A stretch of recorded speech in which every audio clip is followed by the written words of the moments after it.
Slow aging might sound like the wellness industry's latest catchphrase, tossed around between turmeric lattes, cryotherapy chambers, and hashtags promising you'll look 30 forever. But underneath all the hype, it's actually a legitimate concept grounded in science.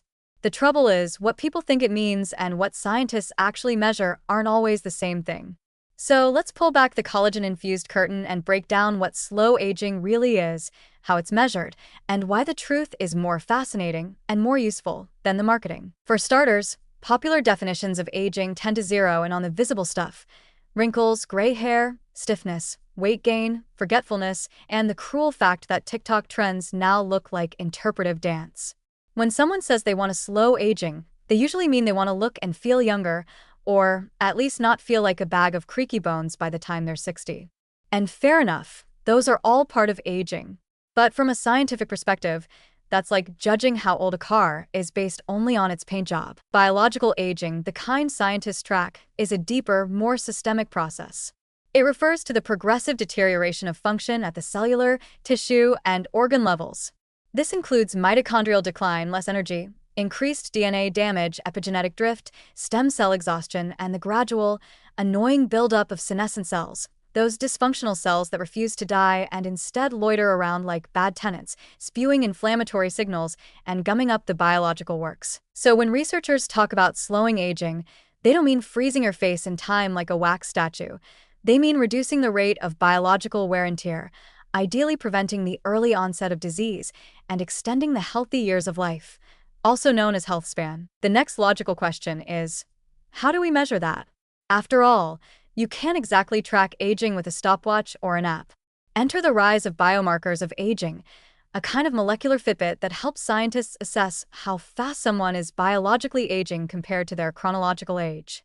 These markers are way cooler and more complicated than just looking at cholesterol or blood pressure. One of the most exciting developments here is the epigenetic clock, a tool that measures aging by tracking patterns of DNA methylation, tiny chemical tags on your genome that regulate gene expression. Clocks like Horvath's clock, GrimAge, PhenoAge, and Dunedin pace have emerged as some of the most precise ways to estimate biological age and aging pace. Think of them like a speedometer for your cells. If you're 50 but your epigenetic age is 45, congrats, you're aging more slowly than average. If you're 50 and clocking in at 60, you may be moving a little too fast for comfort. These clocks aren't just lab toys. They correlate meaningfully with mortality risk, disease incidence, cognitive decline, and frailty. That's a huge leap forward from the old "let's just wait and see" approach. Now, researchers can test whether a lifestyle change, medication, or supplement actually slows aging by tracking changes in the clock over months, not decades. But the field isn't limited to DNA methylation. Other methods include telomere length, the protective caps on chromosomes that fray over time, proteomic signatures, immune system age, inflammatory biomarkers, and even metabolic age, based on things like insulin sensitivity and mitochondrial function. The more layers you can track, the clearer your picture of how well, or how rapidly, someone is aging beneath the surface. Now, here's where things get messy and interesting.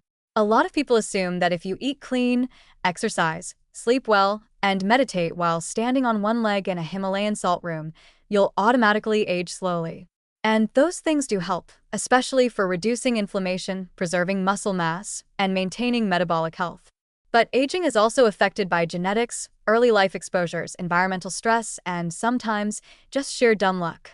That means someone who eats junk food and doesn't own sneakers might still age slower biologically than a health-obsessed overachiever just because they won the genetic lottery. There's also a misconception that slowing aging means you'll never get old.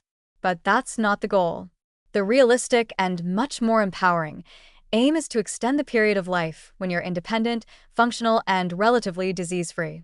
It's not about eternal youth. It's about pushing back the onset of decline.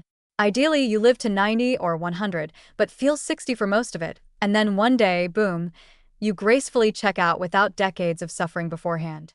That's what slow aging means in practical terms. And don't worry, you don't have to wait for a moonshot anti-aging drug to get started. We already know that certain things do slow biological aging: regular exercise, particularly resistance and aerobic training, anti-inflammatory diets rich in omega-3s and polyphenol, quality sleep, stress management, even if that just means yelling into a pillow occasionally. And yes, certain supplements, and emerging therapies that target aging pathways like senescence, mTOR, and NAD plus metabolism. So the next time you hear someone ask, can you really slow aging? The answer is yes, but define your terms. You're not freezing time. You're tweaking your internal trajectory. You're giving your cells a gentler ride down the mountain so that your knees, brain, and sense of humor all arrive in one piece. That's the science of slow aging, not immortality, just better mileage.